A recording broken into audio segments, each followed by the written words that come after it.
আল্লাহ রাব্বুল আলামিন বলে আমার বেশি সময় লাগবে না, বেশি সময় লাগবে না। আমার একজন ফেরেশতা আছে যার নাম হলো ইসরাফিল।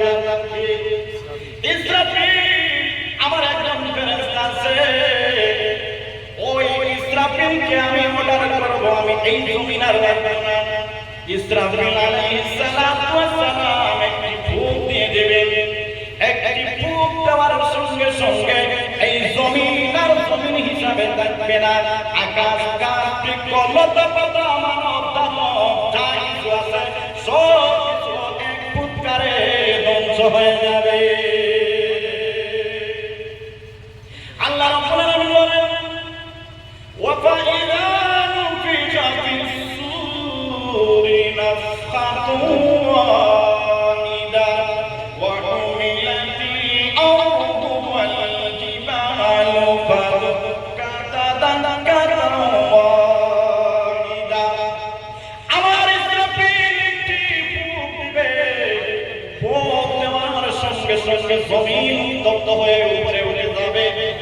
আবার আর উপর থেকে এমন একটি আছাড় দেওয়া হবে, দেওয়ার সঙ্গে সঙ্গে এই জমিনের অস্তিত্ব শেষ হয়ে যাবে। এই জমিন এক আছাড়ে এক ফুৎকারে জমিন ধ্বংস হয়ে যাবে। এরপরে আবার দেওয়া হবে, দেওয়ার সঙ্গে সঙ্গে এই জমিনের মধ্যে যা কিছু আছে সব জমিন বের করে দেবে। বলেন সুবহানাল্লাহ।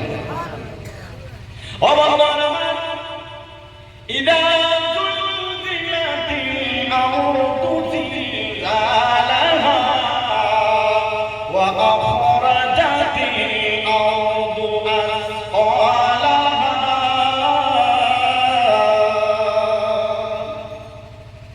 ইসরাফিলের ফুৎকার وَأَخْرَجَتِ الْأَرْضُ أَثْقَالَهَا। এই জমিন আর কিছু রাখতে পারবে না। এই জমিন ওয়াখরাজাতিল আরদু আসফালাহা, মুফাসসিরগণ লিখেছেন জমিন তিনটা জিনিসকে বের করে প্রকাশ করে দেবে। একটা জিনিস হলো এই জমিনের মধ্যে আদম আলাইহিস সালাতু ওয়াস সালাম থেকে নিয়ে এখন পর্যন্ত কিয়ামত পর্যন্ত যত মানুষ আসবে অত মানুষ একটা ফুৎকারে মারা যাবে।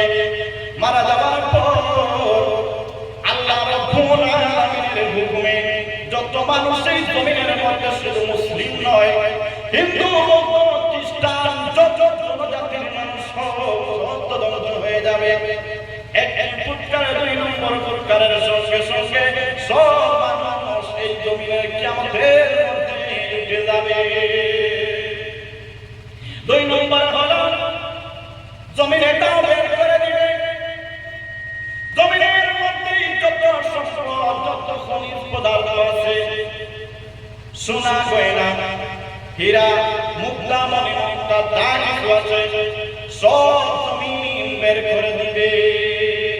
তিন নম্বর হলো মানুষের যত রেকর্ড এই জমিনের মধ্যে আছে, মানুষের একটা রেকর্ড আছে কিনা, এই রেকর্ডটা হলো মানুষের নামায় আমল।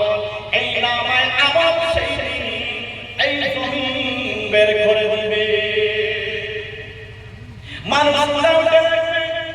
মানুষের সামনে এত সম্পদ এত সম্পদ এত সম্পদ পড়ে আছে, সেই দিন মানুষ আফসোস করবে, বলবে হায় রে এই মালের জন্য আমি দুনিয়ার মধ্যে অনেক কিছু করেছি, আমি আমার বাইরে ঢুকাইছি এই মালের জন্য, আমি আমার বুকে ঢুকাইলাম এই মালের জন্য, আমি আমার বুকে ঢুকাইলাম, আমার আত্মশ্বশুরকে ঢুকাইয়া আমি মাল আত্মসাৎ করলাম।